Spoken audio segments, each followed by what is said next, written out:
Tinututulan ng ilang residente ng Barangay Sagana sa Laur, Nueva Ecija ang paggiba sa Sagana Bridge. Nangyari ang pagharang ng mga residente sa mga heavy equipment noong September 23 para tutulan ang paggiba sa tulay.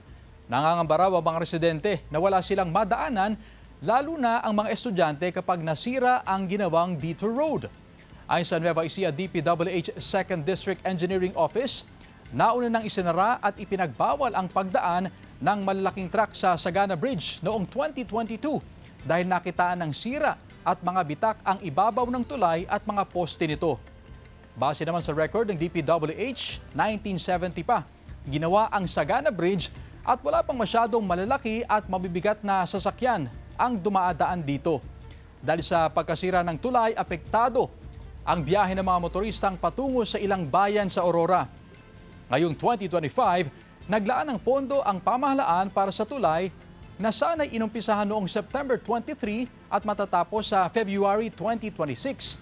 Pero dahil sa pagtutol ng mga residente ay nagkaroon ng project suspension, kaya uumpisahan na lamang ito sa November 20, 2025 at posibleng matapos sa March 2026. Sang-ayon naman ang mga residente sa lugar, basta raw patapusin lamang umano ang tag-ulan para matiyak na hindi masisira ang kanilang ginawang detour road sa gilid ng tulay. Kasi mag-uulan.